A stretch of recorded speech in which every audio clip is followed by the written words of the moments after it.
ಈಸಿನೂ ಅನಿಸ್ಬೋದು ಕೆಲವೊಂದು ಜನಕ್ಕೆ. ಬಟ್ ಯಾರಿಗೆ ಡೆಫಿನಿಷನ್ ಅಂದ್ರೆ ಹೇಗೆ ಮಾಡ್ತೀರಿ ಅವರಿಗೆ ಈ ಟಾಪಿಕ್ ತಪ್ಪಾಗುತ್ತೆ ಅಷ್ಟೇ. ಬಟ್ ಎಕ್ಸಾಕ್ಟ್ಲಿ ಸೇಮ್ ಡೆಫಿನಿಷನ್ ಬರಬೇಕಾ as per the NCERT.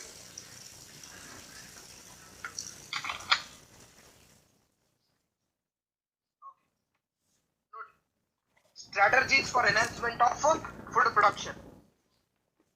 In all over the world, there are so many organisms are living.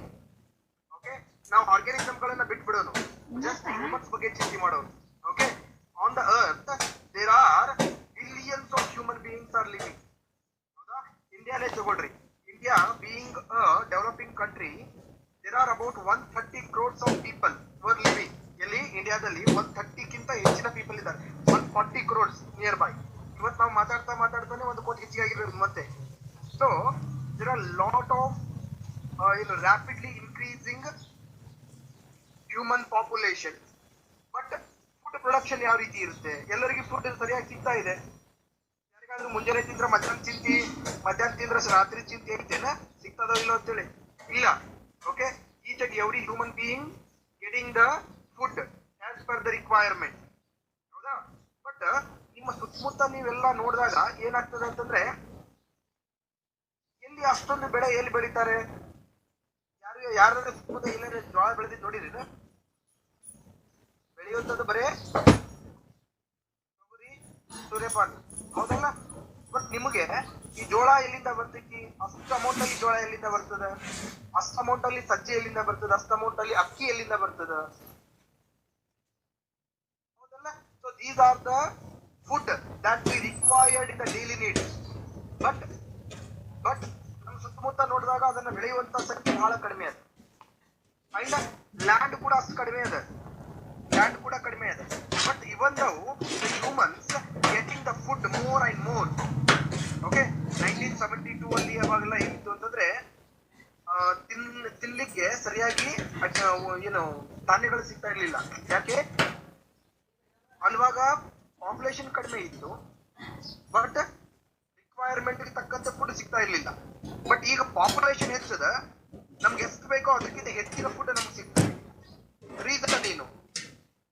What are the reason for that? That is because of the enhancement in the food production. That is the rapid growth in the food production. ಆ rapid growth ಆಗ್ಲಿಕ್ಕೆ ಕಾರಣ ಏನು? ಯಾವ ರೀತಿ rapid growth? Okay, ಆ ಎಲ್ಲಾ points ಅನ್ನ ನಾವು ಕಲಿಯುವಂತದ್ದು ಈ ಟಾಪಿಕ್ ಒಳಗ. That is topic number 9, strategies for enhancement of food production. Strategies for enhancement of food production ಅನ್ನುವಂತ ಟಾಪಿಕ್ ಅದು. ಓಕೆ, ಪೀಟಿಗೆ ಗೊತ್ತೈತಾ ಈ ಟಾಪಿಕ್?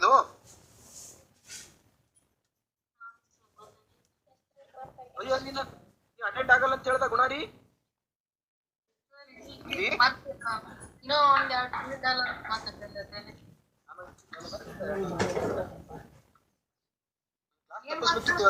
ಆಮೇಲೆ ಫೋನ್ ಹಚ್ತಿದ್ದೆ. ಕ್ಲಾಸ್ ತಪ್ಪಿಸಿದ್ರೆ ನೀನು ಫೋನ್ ಹಚ್ತಿದ್ದೆ. ಆಮೇಲೆ ನಾನೀಗ ಮೊಬೈಲ್ ಆಫೀಸ್ ರೂಮ್ ಇಟ್ಟು ಬಂತೀನಿ. ಗುಣಾರಿ ಮೊಬೈಲ್ ಇಟ್ಕೊತೀನಿ. ನನಗೆ ಇಲ್ಲ ಫೋನ್ ಹಚ್ತಿದ್ದೆ. ನೀನು ಎಷ್ಟೊತ್ತಿಗೆ ಬೇಯಿಸ್ಕೊಂಡು ಕೂತಿರ್ತೀವಿ.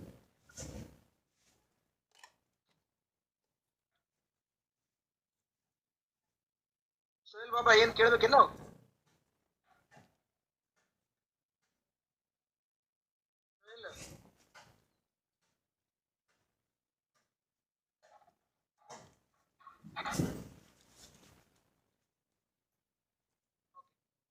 Animal husbandry. What is animal husbandry? Okay, ಇಲ್ಲಿ ನೋಡು, ಫುಡ್ ಪ್ರೊಡಕ್ಷನ್ ಅಂದ ತಕ್ಷಣ ಬರೀ ಅಕ್ಕಿ, ಗೋಧಿ, ಜೋಳ, ಸಜ್ಜಿ ಇದ್ರ ಬಗ್ಗೆ ಅಷ್ಟೇ ಮಾತಾಡೋದಲ್ಲ. ಚಪಾತಿ, ಅದ್ರ ಜೊತೆಗೆ ಫುಡ್ ಅದರೊಳಗೆ ಬರುವಂತದ್ದು ಯಾವುದು? ಮಟನ್ ಕೂಡ ಬರ್ತದೆ. ಅಂದ್ರೆ ಏನು, ಈ ದನಗಳ ಮಾಂಸನೂ ಬರ್ತದೆ. ಅಂದ್ರೆ ಲೈಫ್ ಸ್ಟಾಕ್ಗಳ ಮಾಂಸ, ಅಂದ್ರೆ ಜಾನುವಾರುಗಳ ಮಾಂಸನೂ ಬರ್ತದೆ. ಜಾನುವಾರುಗಳಿಂದ ಬರುವಂತ ಉತ್ಪನ್ನಗಳು ಬರ್ತಾವು. ಅಂದ್ರೆ ಹಾಲು, ತುಪ್ಪ, ಬೆಣ್ಣೆ ಇವೆಲ್ಲ ಬರ್ತದೆ. ಹಾಲು, ಮೊಸರು ಇವೆಲ್ಲ ಬರ್ತದೆ. ಅಂಡ್ ಫುಡ್ ಅಂದ ತಕ್ಷಣ ಅದರಲ್ಲಿ ಬರುವಂತದ್ದು ಚಿಕನ್, ಪೌಲ್ಟ್ರಿ ಅಂದ್ರೆ ಪಕ್ಷಿಗಳ ಮಾಂಸನೂ ಬರ್ತದೆ. ಅದು ಬರೀ ಚಿಕನ್ ಅಷ್ಟೇ ಅಲ್ಲ, ಇವನ್ ಪೌಲ್ಟ್ರಿ ಯಾವುದೇ ಬರ್ಡ್ ಇರಬಹುದು. ಅಂಡ್ ಅದ್ರ ಜೊತೆಗೆ ಫುಡ್ ಅಂದ ತಕ್ಷಣ ಮತ್ತೆ ಅದರಲ್ಲಿ ನಾವು ಕನ್ಸಿಡರ್ ಮಾಡಬಹುದು ಲೈಕ್ ಹನಿ ಬೀ, ಜೇನು ತುಪ್ಪನೂ ಕನ್ಸಿಡರ್ ಮಾಡಬಹುದು. ಫುಡ್ ಅಂದ ತಕ್ಷಣ ಮೆಕ್ಕೆಜೋಳ ಕನ್ಸಿಡರ್ ಮಾಡಬಹುದು, ಅದು ಗೋಧಿ ಕನ್ಸಿಡರ್ ಮಾಡಬಹುದು, ಎಲ್ಲವನ್ನ ಕನ್ಸಿಡರ್ ಮಾಡಬಹುದು. ಓಕೆ, ಇವುಗಳನ್ನ ಬೆಳೆಯೋದು ಹೆಂಗೆ, ಇವುಗಳನ್ನ ನಮಗೆ ಬೇಕಾದಷ್ಟು ಬೆಳೆಯೋದು ಹೆಂಗೆ ಅನ್ನುವಂಥದ್ದು ಕಲಿಯೋದೇ strategies for enhancement of food production. Okay, so in this topic, the first concept is animal husbandry. What is animal husbandry? Okay, animal husbandry ಅಂತಂದ್ರೆ ಪ್ರಾಣಿ ಸಾಕಾಣಿಕೆ ಅಂತೀವಿ ನಾವು. Animal husbandry is the science of agricultural practice of rearing, feeding, caring and breeding. You know what is animal husbandry? It is a science of agricultural practice of rearing, feeding, caring, breeding, raising and utilization of the product, that is called as the animal husbandry. What is animal husbandry? The animal husbandry is the science of agricultural practice. Where rearing, feeding, caring, breeding and raising and utilization of the products from that livestock. So ಇಲ್ಲಿ ಏನ್ ಮಾಡ್ತಾರೆ animal husbandry ಅಲ್ಲಿ ಇದೊಂದು scientific practice, ಇದು science practice. Okay, it is a science of agricultural practice of rearing, ಅದನ್ನ ಬೆಳೆಸೋದು, feeding, ಅದಕ್ಕೆ ತಿನ್ನಿಸೋದು, caring, ಅದನ್ನ ಕೇರ್ ಮಾಡೋದು, ಬ್ರೀಡಿಂಗ್, ಕ್ರಾಸಿಂಗ್ ಮಾಡೋದು ಅಂಡ್ ರೈಸಿಂಗ್, ಅದನ್ನ ಬೆಳೆಸೋದು, ಮತ್ತೆ utilisation of the products from that life stock, ಆ ಜಾನುವಾರದಿಂದ ಬಂದಂತಹ ಪ್ರಾಡಕ್ಟ್ ಅನ್ನ ಯುಟಿಲೈಸ್ ಮಾಡ್ಕೊಳ್ಳುವಂಥದ್ದು. ಸುಮ್ಮನೆ ಬೆಳೆಸೋದಲ್ಲ, ಅದರಿಂದ ಬರುವಂತ ಪ್ರಾಡಕ್ಟ್ ಅನ್ನು ಕೂಡ ಉಪಯೋಗ ಮಾಡ್ಕೊಳ್ಳುವಂತ ಇಂಥ ಅಗ್ರಿಕಲ್ಚರಲ್ ಪ್ರಾಕ್ಟೀಸ್ ನಾವೆಂತ ಕರಿತೀವಿ, ಅನಿಮಲ್ ಹಸ್ಬೆಂಡ್ರಿ. ಅದರಲ್ಲಿ ಕುರಿ ಸಾಕಾಣಿಕೆ ಬಂತು, ಜಾನುವಾರುಗಳ ಸಾಕಾಣಿಕೆ ಬಂತು, ದನ ಸಾಕಾಣಿಕೆ ಬಂತು, ಕೋಳಿ ಸಾಕಾಣಿಕೆ ಬಂತು, ಅಥವಾ ಜೇನುಹುಳ ಸಾಕಾಣಿಕೆ ಬಂತು, ಅಥವಾ ಕಬ್ಬನ್ನ ಬೆಳೆಯೋದು ಬಂತು, ಗೋಧಿ ಬೆಳೆಯೋದು, ಎಲ್ಲವೂ ಬಂತು. ಸೊ ಎಲ್ಲವನ್ನ ಸೇರಿಸಿ ನಾವೇನಂತ ಕರಿತೀವಿ, ದಟ್ ಇಸ್ ಎನ್ಹಾನ್ಸ್ಮೆಂಟ್ ಪ್ರೊಸೆಸ್. ಆ ಎನ್ಹಾನ್ಸ್ಮೆಂಟ್ ಪ್ರೊಸೆಸ್ ಅಲ್ಲಿ ಫಸ್ಟ್ ಬರುವಂತದ್ದು animal husbandry. Animal husbandry definition ಅರ್ಥ ಆಗಿದೆಯಲ್ಲ? ಸೊ ಇಲ್ಲಿ ಒಂದು ವರ್ಡ್ ಯೂಸ್ ಮಾಡಿದೆ ನಾನು, ಯಾವುದು ಅಂತಂದ್ರೆ ಲೈಫ್ ಸ್ಟಾಕ್ ಅನ್ನುವಂತ ವರ್ಡ್ ಯೂಸ್ ಮಾಡಿದೆ. ಮತ್ತೆ ನಿಮ್ಮ ಅಲ್ಲಿ ಬುಕ್ ಅಲ್ಲಿ ಮೇಲೆ ಏನಿದೆ ಅಂತಂದ್ರೆ ಡೊಮೆಸ್ಟಿಕಲ್ ಅನಿಮಲ್ಸ್ ಅಂತ ಇದೆ. ನಾನು ಅದ್ರ ಬದಲಾಗಿ ನಾನು ಯೂಸ್ ಮಾಡಿದ್ದೆ life stock. What is life stock ಅಂತಂದ್ರೆ, ಲೈಫ್ ಸ್ಟಾಕ್ಸ್ ಅಂತಂದ್ರೆ animals which are domesticated for the profit of the human being. The animals that are domesticated for the profit of the human being, those are called as the livestocks in the creature. What are the livestocks? The animals that are domesticated for the profit of the humans, that is called as the livestock. ಜಾನುವಾರುಗಳು, ಕನ್ನಡದಲ್ಲಿ ಜಾನುವಾರುಗಳು ಅಂತ ಅನ್ನಬಹುದು. ಅದು ಯಾವ್ಯಾವ animal ಗಳನ್ನ ಸಾಕಾಣಿಕೆ ಮಾಡ್ತೀವಿ, ಎದಕ್ಕೋಸ್ಕರ? ಹ್ಯೂಮನ್ ಯೂಸ್ಗೋಸ್ಕರ, ಹ್ಯೂಮನ್ ಪ್ರಾಫಿಟ್ ಗೋಸ್ಕರ ಅಂತ ಎಲ್ಲಾ ಎನಿಮಲ್ ಗಳನ್ನ ಒಟ್ಟಾಗಿ ನಾವು ಎಂತ ಕರಿತೀವಿ, ಲೈಫ್ ಸ್ಟಾಕ್ಸ್ ಅಂತ ಕರಿತೀವಿ. So commonly used life stock ಯಾವ್ಯಾವ ಬರ್ತಾವ? Life stocks may be cow, ಆಕಳುಗಳು ಬರಬಹುದು, ಹಂದಿಗಳು ಬರಬಹುದು, ಹಂದಿ ಸಾಕಾಣಿಕೆ ಇರುವಂತದ್ದು, ಹಾರ್ಸ್ ಕುದುರೆ ಸಾಕಾಣಿಕೆ, ಕ್ಯಾಟಲ್ ದನಗಳು, sheep, kuri, camels, goats, etc. all comes under the livestock. ಅಷ್ಟೇ ಅಲ್ಲ, even the fish is the livestock. even the ಏನಂತೀರಿ ನೀವು ಹೇಳೋದು ಹನಿ ಬಿ, ಪೌಲ್ಟ್ರಿ, ಕೋಳಿ ಸಾಕಾಣಿಕೆ, ಇದೆಲ್ಲವೂ ಇದ್ರಾಗ ಬರ್ತಾವು, ಲೈಫ್ ಸ್ಟಾಕ್ಸ್ ಒಳಗೆ ಬರ್ತಾವು, ಎನಿಮಲ್ ಹಸ್ಬೆಂಡ್ರಿ ಒಳಗೆ ಬರ್ತಾವು. ಓಕೆ, ಸೊ ನೋಡು, estimated that more than 70% of the world's livestock population is present in the India and China. India and China seri about 75% of total world's livestock population have. Okay, India ಮತ್ತು ಚೈನಾದಲ್ಲೇ 75% of livestock ಗಳು India ಮತ್ತು ಚೈನಾದಲ್ಲೇ ಇದಾವೆ. And contribution of world, ಇಂಡಿಯಾದ ಎಷ್ಟು ಭಾಗ ಅದಂದ್ರೆ 25% of the livestock population is from the India. ಹೌದು, ನೋಡು, ಎನಿಮಲ್ ಹಸ್ಬೆಂಡ್ರಿ ಅಂತಂದ್ರೆ ಏನು? What is animal husbandry? It is the science of agricultural practice of rearing, caring, feeding, raising and utilisation of the products from the livestock, called as the animal husbandry. Okay, so here livestock, what do you mean by the livestock? These are the domestic animals domesticated for the profit of the human being, called as the livestock.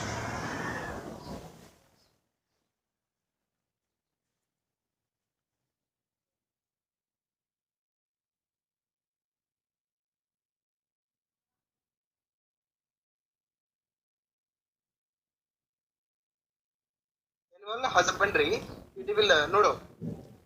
It may be it mainly animal livestock.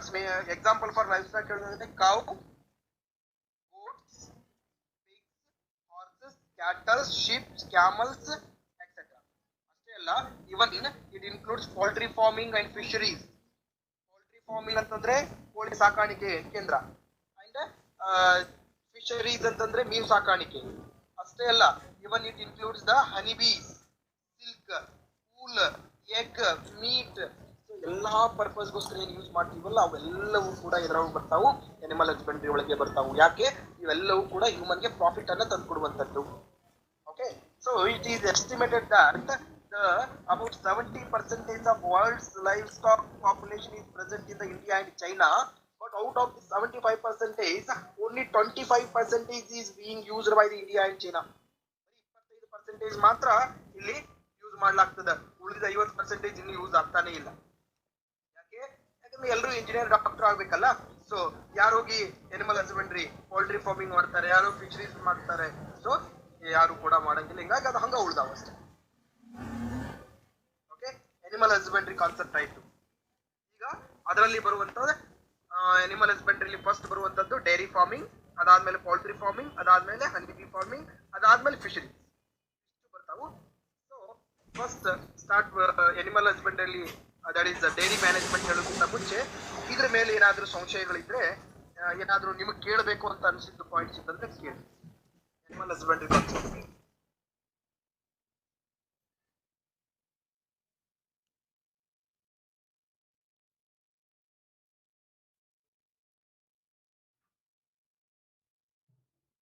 ಎಷ್ಟು important ಆಗ್ತದೆ ಅಂತಂದ್ರೆ, ಬಹಳಷ್ಟು ಜನಕ್ಕೆ ಈ ಎಲ್ಲ ವಿಷಯಗಳೇ ಗೊತ್ತಿಲ್ಲ. After second PUC ಎಲ್ಲರೂ ಅನ್ಕೊಂಡಿದ್ದು engineering ಅದ, ಇನ್ನೊಂದಿದ್ರೆ ಮೆಡಿಕಲ್ ಹೋಗ್ಬೇಕು, ಇಲ್ಲ ಅಂತಂದ್ರೆ BMS, ಅದನ್ನು ಆಗ್ಲಿಲ್ಲ ಅಂತಂದ್ರೆ ಡೆಂಟಲ್, ಇವೆಲ್ಲ ಹಿಂಗೆ ಆಪ್ಷನ್ಗಳು ಇಟ್ಕೊಂಡು ಕೂತಿರ್ತೀವಿ. ಅದು ಯಾವ garden PhD.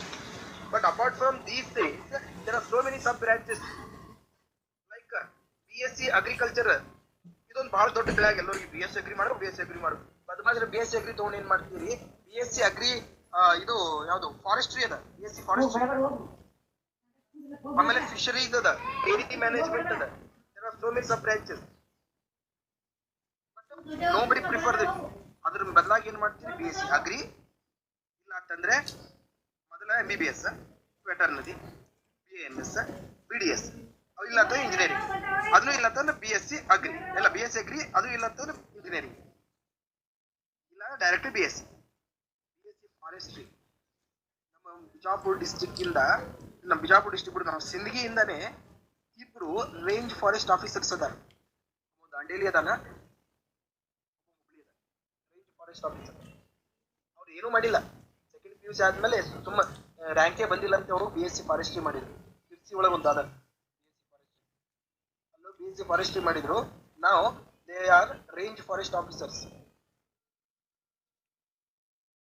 Level post.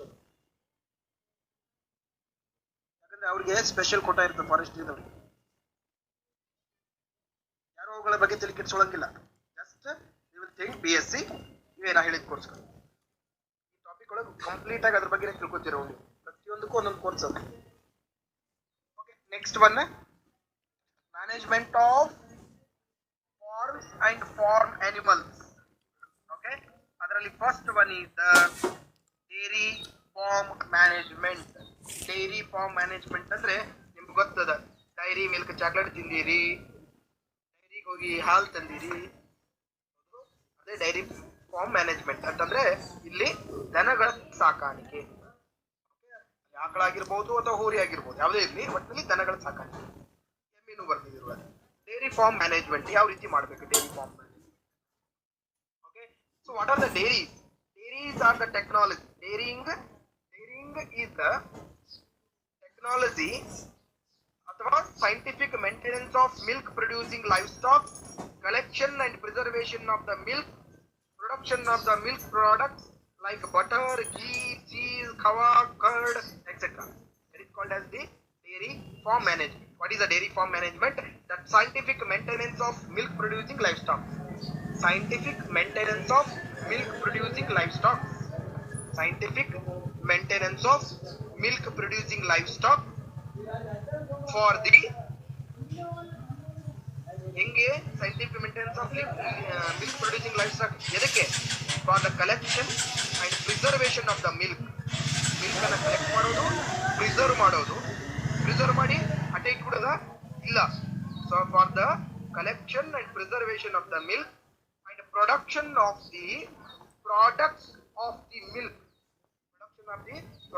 of the milk ಅಥವಾ ಡೈರೆಕ್ಟ್ಲಿ ಮಿಲ್ಕ್ ಮಿಲ್ಕ್ ಅನ್ನೇ ವ್ಯಾಪಾರ ಮಾಡೋದು ಇಲ್ಲ ಅಂತಂದ್ರೆ ಅದರಿಂದ ಆಗುವಂತ ಡಿಫರೆಂಟ್ ಪ್ರಾಡಕ್ಟ್ಸ್ ಮಿಲ್ಕ್ ಇಂದ ಯಾವ್ಯಾವ ಪ್ರಾಡಕ್ಟ್ಸ್ ಬರ್ತಾವು like butter ghee khoa and curd ಹೌದಲ್ಲ ಇದೆಲ್ಲ ಇದರಿಂದ ಬರ್ತಾವು ಮಿಲ್ಕಿನ ಬೈ ಪ್ರಾಡಕ್ಟ್ಗಳು ಹಾಲಿನ ಬೈ ಪ್ರಾಡಕ್ಟ್ಗಳು ಅಂದ್ರೆ ಹಾಲಿನಿಂದ ಬರುವಂತ ಉತ್ಪನ್ನಗಳು ಇವುಗಳನ್ನ ಪ್ರೊಡ್ಯೂಸ್ ಮಾಡುವಂತ ಒಂದು ಸೈಂಟಿಫಿಕ್ ಮೆಥಡ್ಗೆ ಏನಂತ ಕರಿತೀವಿ ಡೇರಿಯಿಂಗ್ ಅಂತ ಕರಿತೀವಿ ಅಥವಾ ಡೇರಿ ಟೆಕ್ನಾಲಜಿ ಅಂತ ಕರಿತೀವಿ dairy technology or dairying, scientific maintenance of milk producing livestock, scientific maintenance of milk producing livestock, collection and preservation of the milk, production of the products of the milk like butter, ghee, cheese, kava, curd, etc. That is called as the management. Okay, so cow ಅಥವಾ buffaloes are the major livestock for the production of the milk. ಹಾಲನ್ನು ಉತ್ಪನ್ನ ಮಾಡಲಿಕ್ಕೆ major life stock ಗಳು ಜಾನುವಾರುಗಳು ಯಾವ್ಯಾವು ಅಂತಂದ್ರೆ ಒಂದು cow ಇಲ್ಲ ಅಂತಂದ್ರೆ ಬಫೆಲೋಸ್ ಆಕಳುಗಳು ಅಥವಾ ಎಮ್ಮೆಗಳು. These are the major animals for the production of the milk. So Indian cows, ಭಾರತೀಯ ತಳಿಯ ಆಕಳುಗಳಿಗೆ ಏನಂತ ಕರೀತಾರೆ ಅಂದ್ರೆ Bos indicus. Indian cows are Bos indicus. Indian buffaloes are Bos bubalus. Indian cow ಯಾವುದು Bos indicus, Indian buffalo Bos bubalus. Okay, these are the indigenous breeds ಅಂತ ಕರಿತೀವಿ ಅಂತಂದ್ರೆ Indian breeds of cow and buffalo. Bos indicus cow Indian cow, Indian buffalo Bos ಬುವ್ಯಾಲಸ್.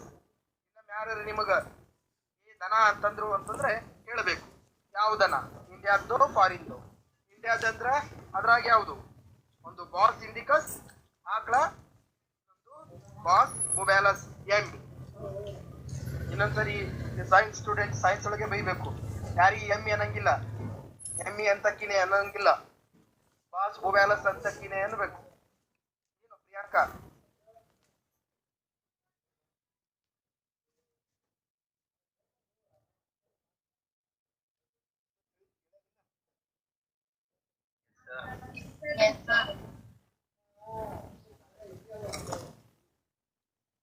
ಇಷ್ಟರಿ ಹೇಳ್ತೀರಪ್ಪ, first year ಪೂರ್ತಿ ಅರ್ಧ ತಾಸು ಹೇಳಿ ಮುಗಿಸ್ ಕೂತಿರ್ತೀನಿ. ಅವಾಗ ಅಂತಾವು sir ಇಷ್ಟೊತ್ತು ಹೇಳಿದ್ ಕೇಳೇ ಇಲ್ರಿ ನಮಗ ಅಂತ ಹೇಳಿ. ಒಂದಿಷ್ಟು ಅಂತಾವು, ಒಂದಿಷ್ಟು ಕೇಳ್ಯಾದ್ರಿ ಅಂತಾವು, ಒಂದಿಷ್ಟು ಕಟ್ ಕೇಳ್ಯಾದ್ರಿ ಅಂತಾವು.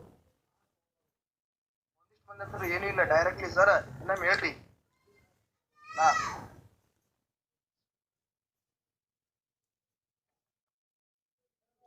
ಓದಿರಿ ಅವನಿಗೆ ಪೊಲೀಸ್ ಕರೆಸ್ರಿ.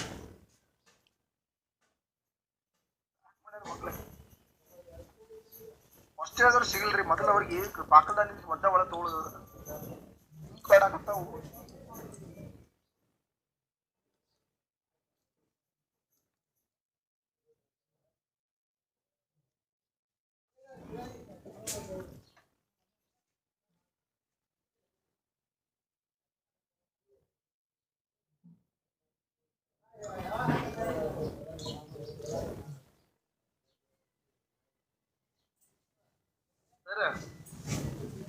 ನಮ್ ಸೆಕೆಂಡ್ ಇಯರ್ ಹುಡುಗರ್ದೊಂದು ಭಾರಿ ಅದ ರೀ. ನೀವ್ ಒಂದ್ ತಾಸ್ ಸೆಲೆಕ್ಟ್ ಕೂತ್ರೆ ಅವರು ಸೆಲೆಕ್ಟ್ ಕೊಡ್ತಾರೆ.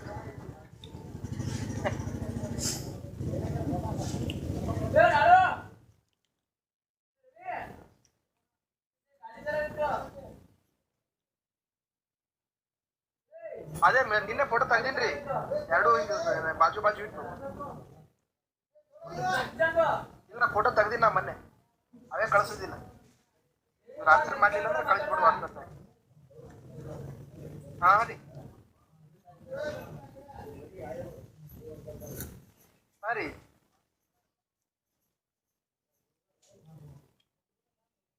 ಮ್ಯೂಟ್ನಾಗದ್ರಿ ನಾ.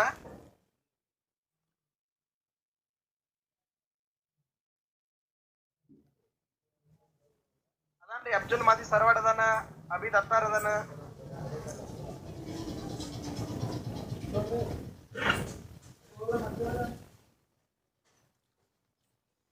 ಮಾಜಿದ हाँ सर कल क्लास नहीं अटेंड हुए थे तो बुक ತುಂಬ ಅಂತ ಹೇಳಿರತ್ತಲ್ಲ ನಿನಗ. ಬಾಪಿ ಇವತ್ತು ಬಾ, ಕ್ಲಾಸ್ ಮುಗಿದ ತಕ್ಷಣ 2 ಗಂಟೆ ಒಳಗೆ ಬಾ. ಅಬ್ದುಲ್ ಮಾಜಿದ್, ಅಬೀದ್ ಅತ್ತಾರ್, ನೀನು ಬಾಪಿ ತಗೊಂಡ್ ಬಾ. ಆಕಾಶ್ ಪಾಟೀಲ, ಅನ್ನಪೂರ್ಣ ಬಿರಾದರ್, ಅನು ಹಳ್ಳೆಪ್ಪನವರ್, ಅರ್ಬಾಜ್, ಸರ್ ಆಶಿಯಾ ಹಸರಗುಂಡಿಗಿರಿ,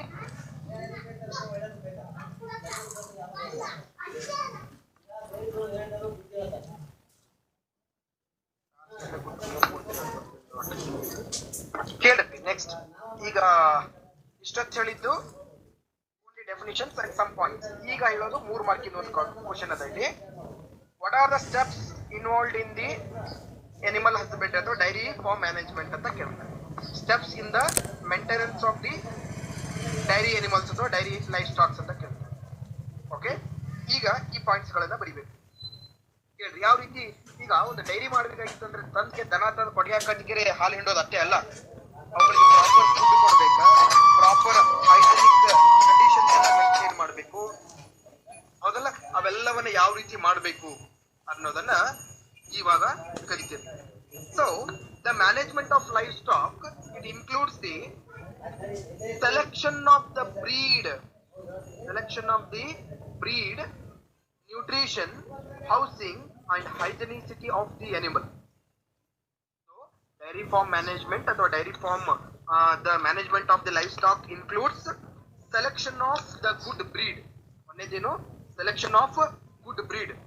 ಯಾವಾಗಲೂ ಡೈರಿ ಫಾರ್ಮ್ ಮ್ಯಾನೇಜ್ ಮಾಡುವಾಗ ಯಾರು ಹೇಳ್ತಾರ ನಮ್ಮ ಎಮ್ಮಿ ದಿನಕ್ಕೆ 2 ಸರಿಗೆ ಹಾಲು ಕೊಡ್ತದ್ರಿ, ಚಲೋ ಎಮ್ಮೆ ಅದ ಅಂತ ಹೇಳಿ ಆ ಎಮ್ಮಿ ತಗೊಂಡು ಕೊಟ್ಟಿಗೆ ಹಾಕಟ್ಟು ಹಾಲು ಇಟ್ಟು ಮಾರೋದಲ್ಲ.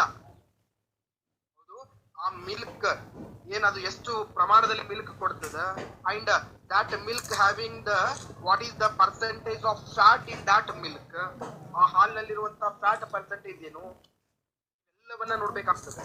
ನೀವು ನೋಡಿರ್ಬೋದು, ಈಗ ನಂದಿನಿ ಹಾಲಿನ ಪಾಕೆಟ್ ಮೇಲೆ ಬಂದಿರ್ತಾರೆ 0.5%, 0.4%, ಏನದು ಫ್ಯಾಟ್ ಅದು.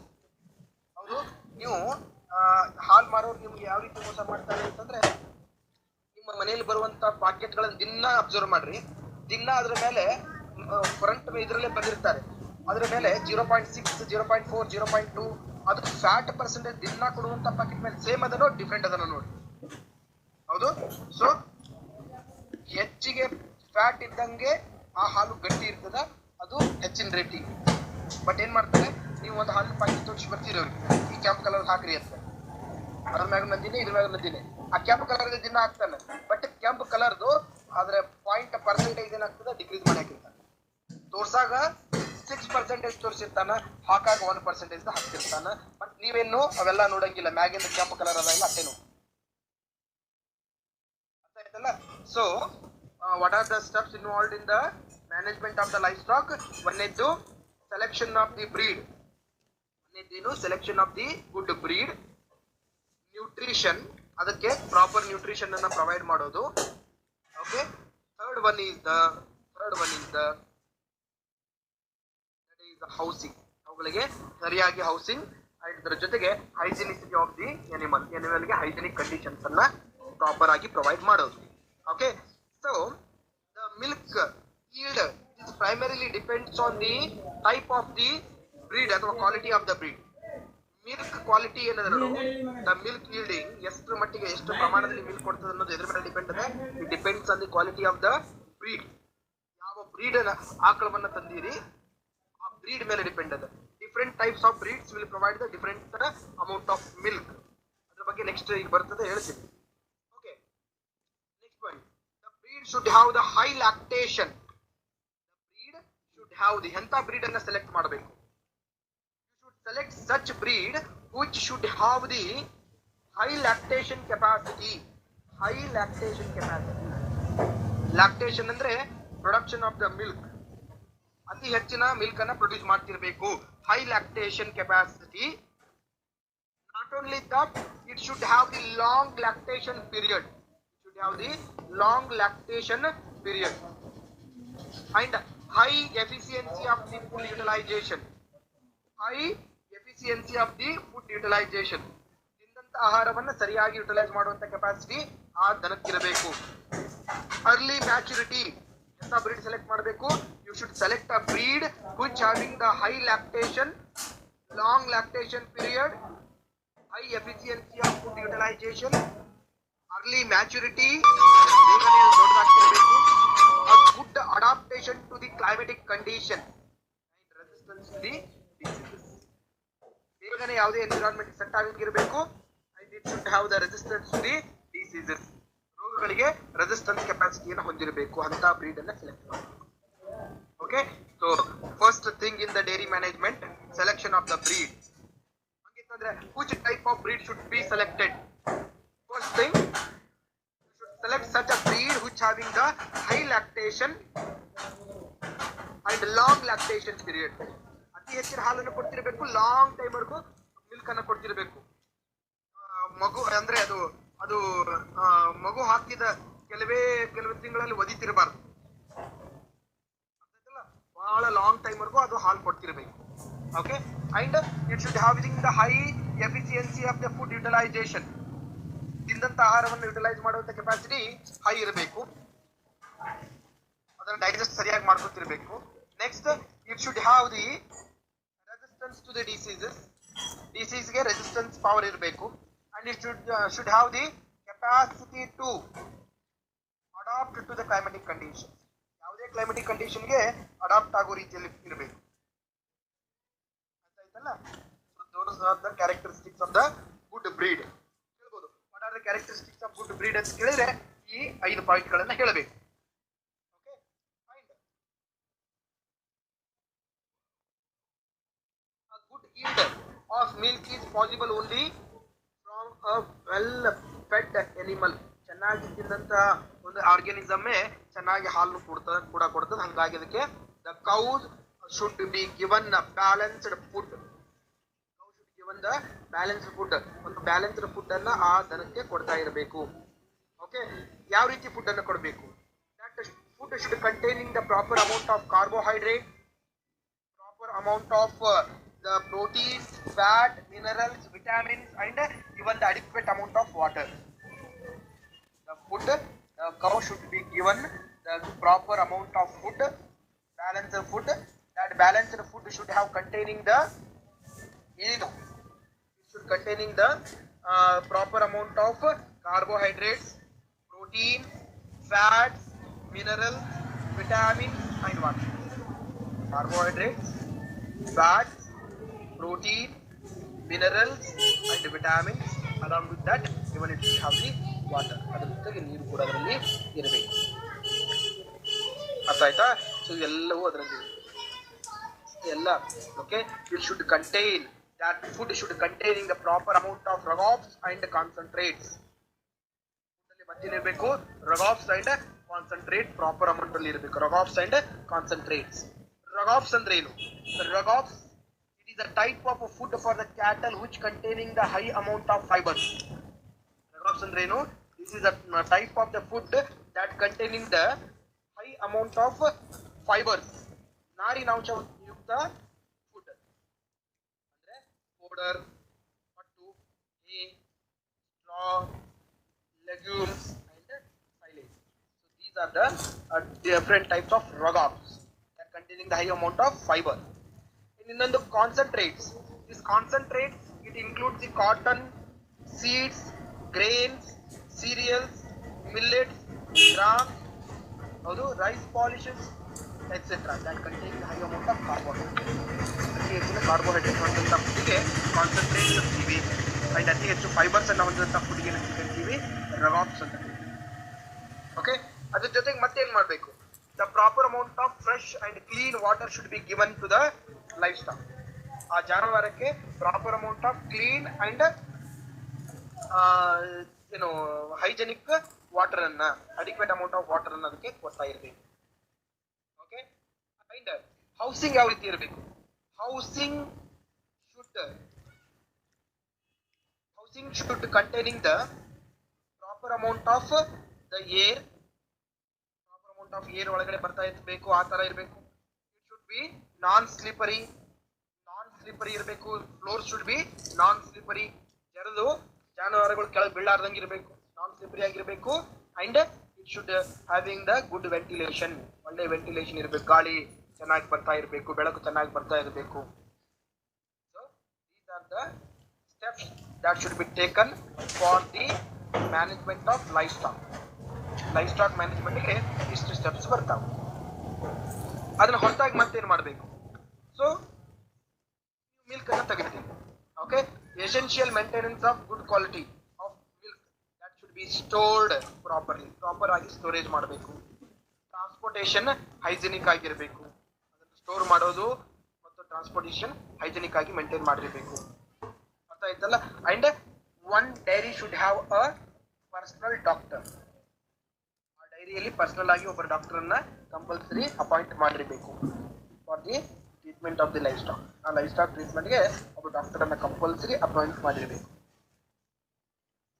ಆಯ್ತಾ? This is about the dairy farm management. ನಾನು ಅದರಲ್ಲಿ ಬರುವಂತ ಡಿಫ್ರೆಂಟ್ ಬ್ರೀಡ್ಸ್ ಗಳ ಬಗ್ಗೆ ಹೇಳ್ತೇನೆ. ಓಕೆ, ಬಟ್ ಇದ್ರ ಬಗ್ಗೆ ಇಷ್ಟೊತ್ತು ಹೇಳಿದ್ನಲ್ಲ, ಅದ್ರ ಬಗ್ಗೆ ಏನಾದ್ರು ಹೇಳಬೇಕಾಗಿತ್ತು ಅಂತಂದ್ರೆ ಹೇಳ್ರಿ ಬೇಗ.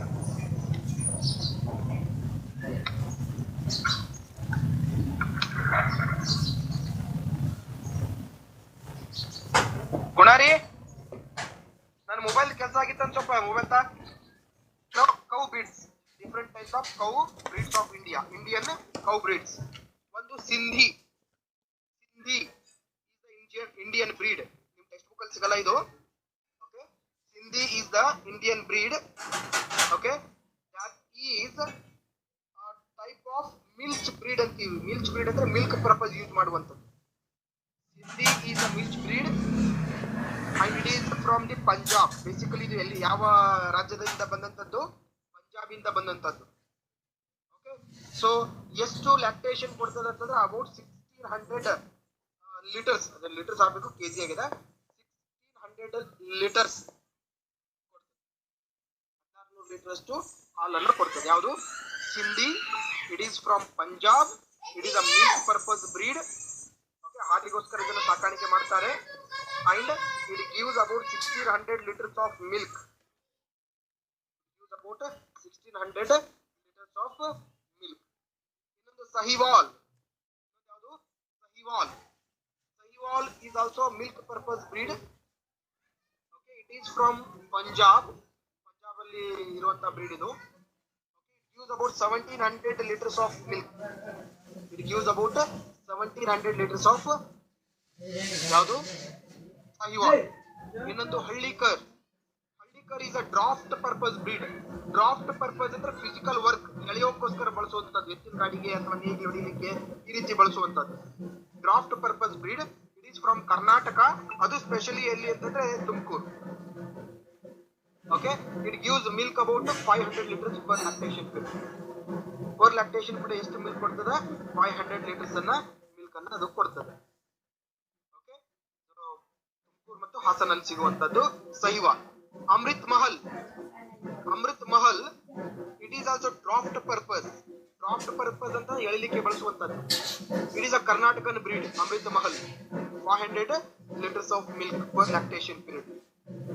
Angle.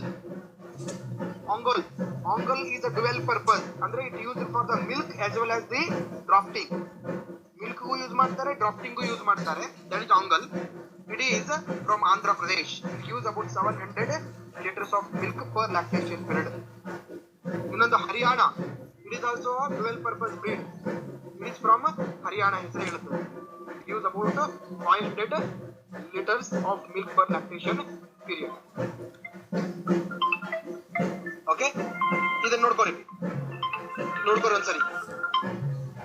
ಹಲಪಿ breeds of cattle. Already, as I told, the indigenous breeds of cattle, like Indian cow is the Bos indicus, Jibu cattle anta karitivi common name, and Bos bubulus is the Indian buffalo. Indian buffalo ge Bos bubulus anta karitivi. So ಇಷ್ಟೊತ್ತಿಂದ ನಾವು use ಮಾಡ್ತಾ ಇದೀವಿ Indian breed, foreign breed, exotic breed ಅಂತ ಹೇಳಿ. Bread ಅಂದ್ರೆ ಏನು? A breed is a group of animal related by descent that have the common characters like appearance, size, shape, and group, and even the yield. That is called as the breed. What is a breed? Breed is a group of animals related by descents that have the common characters. Related by the descents having the common characters in appearance, size, shape, and even the yielding.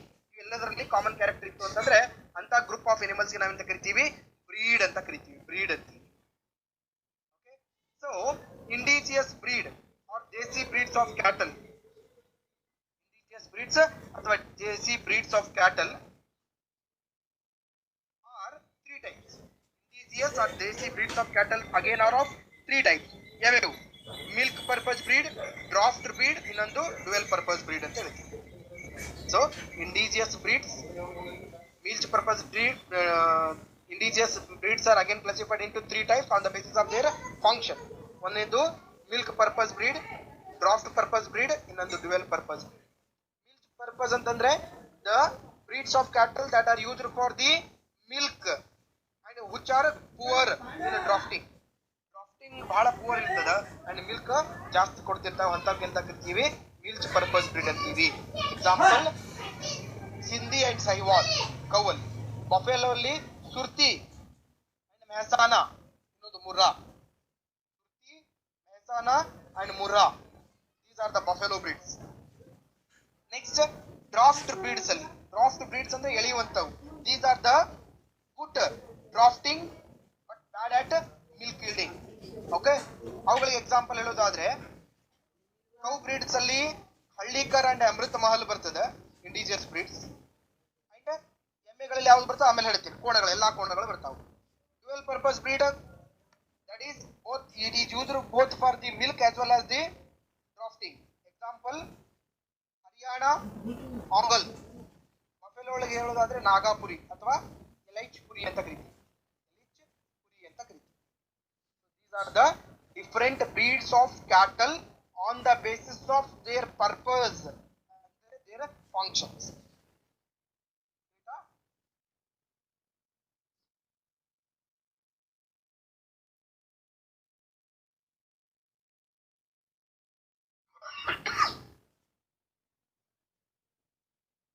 Three types of indigenous breeds on the basis of their purposes. Important buffalo breeds of India. ಇಂಡಿಯಾದಲ್ಲಿ ಸಿಗುವಂತಹ buffalo breeds ಯಾವ್ಯಾವು? Cow breeds ಯಾವ್ಯಾವ ಕಲ್ತ್ರಿ? Okay, buffalo breeds ಯಾವ್ಯಾವ ಬರ್ತಾನು? ಒಂದೇದು Surti. First buffalo breed is Surti. It is used for the milk purpose. It is from Gujarat. Gujarat ಅಲ್ಲಿ ಇರುವಂತ ಆನಂದ್ ಅನ್ನುವಂತ ಒಂದು ನಗರ. It use about 1800 litres of milk for lactation period. ಇನ್ನೊಂದು Mehsana. It is also milk purpose breed. 1800 liters of milk per lactation period ಕೊಡ್ತದೆ. ಇನ್ನೊಂದು Murrah. Murrah is a milk purpose breed. 1600 liters of milk per lactation period. ಇನ್ನೊಂದು Nagpuri, okay, ಅಥವಾ Ellichpuri ಅಂತಾನು ಕರೀತಾರೆ. Dual purpose. It is used as the drafting as well as the milk purpose. ಎರಡಕ್ಕೂ use ಮಾಡ್ತಾರೆ. ಯಾವುದು? Nagpuri. It use milk about 1800 liters per lactation period. Okay, so this is a indigenous buffalo breeds. ಯಾವ ನಿಮ್ಮ ಬುಕ್ಕಲ್ಲಿ ಸಿಗಲ್ಲ, note ಮಾಡ್ಕೊಡ್ರಿ. Note note ಮಾಡ್ಕೊಳ್ಳೋದೇ, ನೋಟ್ಸೇ ಕಳಿಸಿಲ್ಲ ವಾಟ್ಸಪ್ನಾಗ.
Exotic breeds of cattle, high yielding exotic breeds of cattle ಅಂತಂದ್ರೆ ಇಲ್ಲಿ exotic breeds of cattle. What do you mean by the exotic breeds? The exotic breeds mean the breeds of cattle those were imported from the foreign country. ಬೇರೆ ದೇಶಗಳಿಂದ ನಮ್ಮ ದೇಶಕ್ಕೆ import ಮಾಡ್ಕೊಂಡಿದ್ದು, ಆಮದು ಮಾಡ್ಕೊಂಡಂತಹ breeds of ಕ್ಯಾಟಲ್ಗೆ ನಾವಂತ ಕರಿತೀವಿ the exotic breeds of cattle ಅಂತ ಕರೀತೀವಿ. What are the exotic breeds of cattle? The breeds of cattle that were imported from the foreign country. ಬೇರೆ ಕಂಟ್ರಿಯಿಂದ ಇಲ್ಲಿಗೆ ಇಂಪೋರ್ಟ್ ಮಾಡ್ಕೊಂಡಂತ ಕ್ಯಾಟಲ್ಸ್ ಗಳಿಗೆ ನಾವಂತ ಕರಿತೀವಿ exotic breeds of cattle ಅಂತ ಕರೀತೀವಿ. So some of the exotic breeds give the high amount of milk. ಬಹಳಷ್ಟು high amount of milk ಅನ್ನ ಕೊಡ್ತಾವು. ಅದು ಯಾವ್ಯಾವು ಎಕ್ಸಾಟಿಕ್ ಬ್ರೀಡ್ಸ್ ಆಫ್ ಕ್ಯಾಟಲ್? ಆಸ್ಟೆನ್ ಫಿಶಿಯನ್, ಆಸ್ಟೆನ್ ಫಿಶಿಯನ್ ಅಂದ್ರೆ HF ಬ್ರೀಡ್ ಅಂತೀವಿ. Jersey, red Dale, brown Swiss, these are all are the exotic breeds of ಕೌಗಳು. ಆಸ್ಟೆನ್ ಫಿಶಿಯನ್ that is HF breed, Jersey, Red Dane, Brown Swiss. These are the different types of exotic breeds of cow. And European cattle are called as Taurus. Taurus lari. Taurus andre artha ಏನು? European cows ಅಥವಾ European cattle are called as Taurus. Europe ದೇಶದ cattle ಗಳಿಗೆ ಏನಂತ ಕರೀತಾರೆ ಅಲ್ಲಿ ಜನ? ಟೌರಸ್ ಅಂತಾರೆ. ಟೌರಸ್ಗಳು ಅಷ್ಟು ದೊಡ್ಡ ಇರ್ತಾವೆ, ಅದಕ್ಕೆ ಟೌರಸ್ ಅಂತ ಕರೀತಾರೆ. ಓಕೆ, ಒನ್ ಬೈ ಒನ್ ಎಲ್ಲದರ ಬಗ್ಗೆ ತಿಳ್ಕೊಂಡ್ಬಿಡೋಣ. ನೋಡ್ರಿ ಇಲ್ಲದ ಆಸ್ಟೆನ್ ಫ್ರೀಶಿಯನ್ ನಮ್ಮ ಇಂಡಿಯನ್ ಬ್ರೀಡ್ಸ್ ಆಫ್ ಕ್ಯಾಟಲ್ ಎಷ್ಟೆಷ್ಟು ಹಾಲು ಕೊಡ್ತಾವ ಅನ್ನೋದು ಕಲ್ತ್ರಿ. ಈಗ ಫಾರಿನ್ ಬ್ರೀಡ್ಸ್ ಎಷ್ಟು ಕೊಡ್ತಾವ ನೋಡ್ರಿ. HF breed Australian Friesian, it is from Holland. Holland ದೇಶದ ಒಂದು ಹಸು ಇದು. It is a milk purpose breed. It is the highest milk yielding cow. ಯಾವುದು? Australian Friesian. ಇಡೀ ಜಗತ್ತಲ್ಲಿ ಅತಿ ಹೆಚ್ಚು ಹಾಲು ಕೊಡುವಂತಹ ಒಂದು ಬ್ರೀಡ್ ಯಾವುದು? HF ಬ್ರೀಡ್ ಅಂತ ಕರಿತೀವಿ. ಓಕೆ, ಎಷ್ಟು ಕೊಡ್ತದೆ ಮಿಲ್ಕ್ ಕೊಡ್ತಾ? ಒಂದು ಲ್ಯಾಕ್ಟೇಷನ್ ಪೀರಿಯಡ್ ಅಲ್ಲಿ ಒಂದು ಸರಿ ಬರಿ ಆಗ್ತು ಅಂತಂದ್ರೆ 6500 litres per lactation period. 6500 litres of milk per lactation period. ಏನು ಇದರ ಸ್ಪೆಷಾಲಿಟಿ ಅಂತಂದ್ರೆ it's milk containing the 3% of fat. 3% fat ಇರ್ತದೆ ಇದರಲ್ಲಿ. ಅಷ್ಟೆಲ್ಲ ನೀವೇನು ಜರ್ಸಿ ಆಕಳ ಅಂತಿರೋಡು, ವೈಟ್ ಅಂಡ್ ಬ್ಲಾಕ್ ಮಾರ್ಕಿಂಗ್ ಇರೋದಕ್ಕೆ ಜರ್ಸಿ ಆಕಳ, ಅದು ಜರ್ಸಿ ಅಲ್ಲ, ಅದು HF ಬ್ರೀಡ್. ಜರ್ಸಿ ಬೇರೆ. Okay, white and black marking ಇರುವಂತದ್ದು HF breed. Okay, it's body is heavy with black and white colour marking. ಯಾವುದು? HF breed. ಒಂದು ದೊಡ್ಡ ಮೂಢನಂಬಿಕೆ ಮರೆಯಾಯಿತು. HF ಬ್ರೀಡ್ದು ಸ್ಪೆಷಾಲಿಟಿ ಏನು? It is having the black and white marking on the body.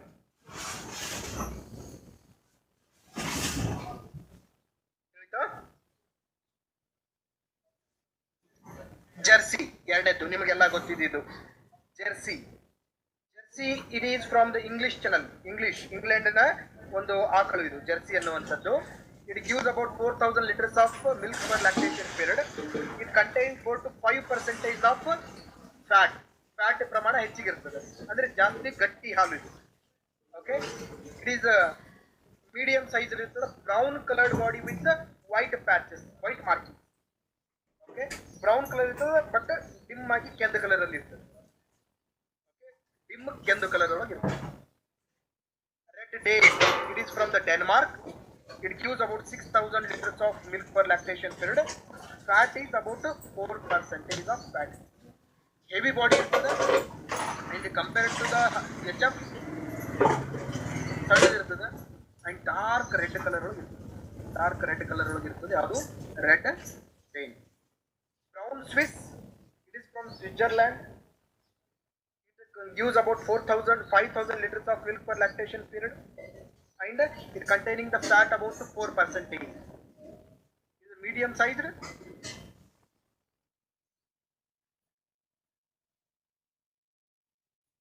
Dark brown colored body. Dark brown colored body is okay. Brown.